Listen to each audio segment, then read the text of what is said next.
Hello बच्चों, welcome to Mohini magic math. आज हम लोग क्लास 8 की एक्सरसाइज 3.3 का क्वेश्चन नंबर 1 करेंगे, लेकिन उससे पहले हम लोग थोड़ी सी प्रॉपर्टीज देखेंगे जो हमारी एक्सरसाइज में काम आने वाली हैं। चलिए तो स्टार्ट करते हैं। सबसे पहले हमें जानेंगे कि ट्रेपेजियम, एक्चुअली मैंने इंट्रोडक्शन वीडियो में सब करा दिया था, लेकिन तब भी एक बार रिवीजन कर रहे हैं, ठीक है। तो ट्रेपेजियम क्या होता है? तो ट्रेपेजियम होता है, इस टाइप से बना होता है जिसमें आमने सामने की सिर्फ 2 पैरेलल लाइंस, मतलब 1 पेयर, मतलब आमने सामने की एक पैरेलल लाइंस इक्वल होती है। मतलब ये वाली लाइंस आपस में क्या है? पैरेलल है, ये वाली लाइंस, ठीक है। ये दोनों पैरेलल है, लेकिन ये दोनों पैरेलल नहीं है, ठीक है। तो बस इतना ही होता है ट्रेपेजियम में। नेक्स्ट आ जाते हैं हम काइट पे। काइट क्या होता है?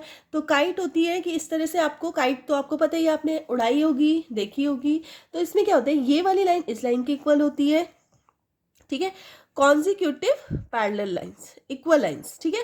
मतलब ये वाली लाइन इस लाइन के इक्वल होगी और ये वाली लाइन इस लाइन के इक्वल होगी, ठीक है।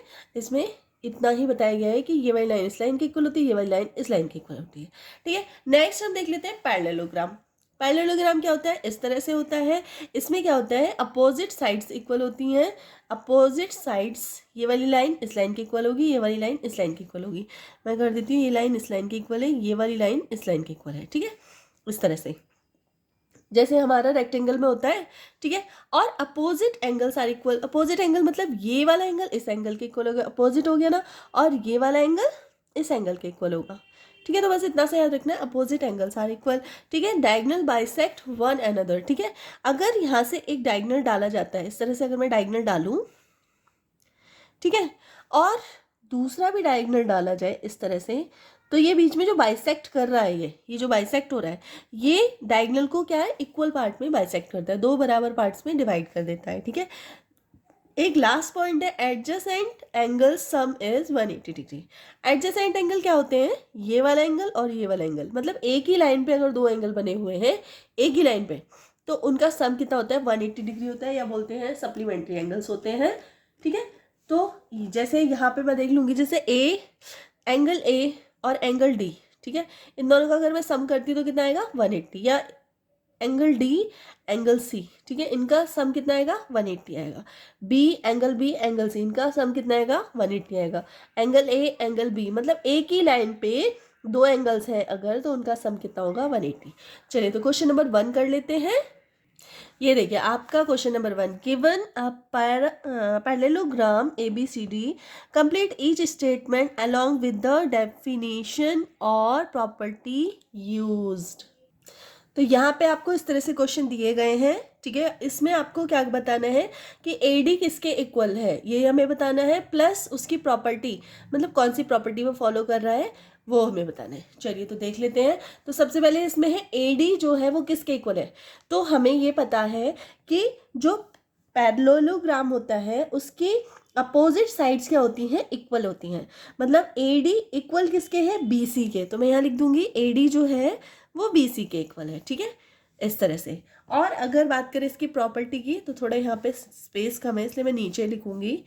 फर्स्ट, AD जो है वो इक्वल है BC के, ठीक है। और क्या है?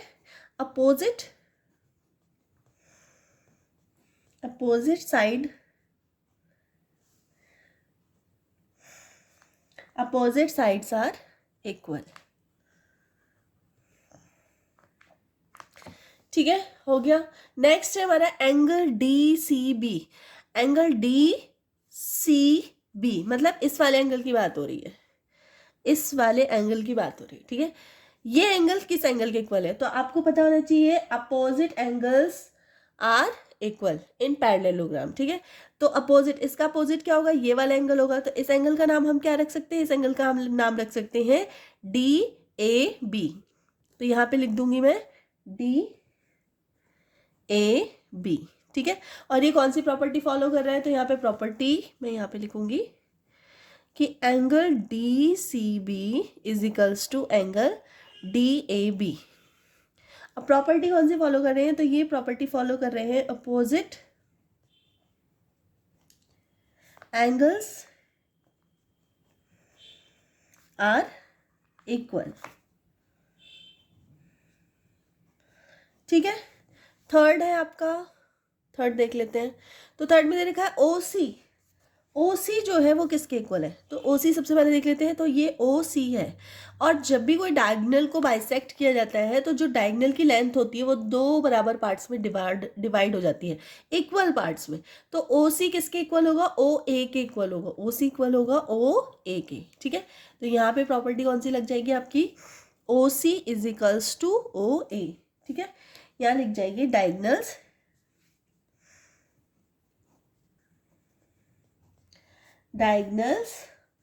of a parallelogram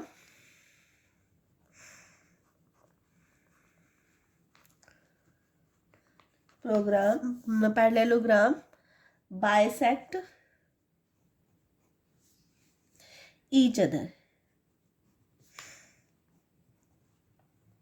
ठीक है। नेक्स्ट आपका है M एंगल DAB। तो DAB कौन सा है, ये देखो सबसे पहले DAB मतलब इस वाले एंगल की बात की जा रही है, ये वाला एंगल, ठीक है। प्लस एंगल CDA, तो CDA और इस एंगल की बात की जा रही है। तो आप एक चीज नोटिस करोगे, ये दोनों एंगल एक ही लाइन पे बने हुए हैं, है ना, एक ही लाइन पे बने हैं एंगल। तो कौन सी प्रॉपर्टी फॉलो करेंगे, सबसे पहले हमें ये पता होना चाहिए किसके बराबर है, तो ये इक्वल है 180 डिग्री के, ठीक है। तो यहाँ पे मैं प्रॉपर्टी लिख देती हूँ इनकी, 4th नंबर की, angle DAB plus angle CDA is equals to 180 degree. और ये कौन सी प्रॉपर्टी फॉलो कर रहे हैं,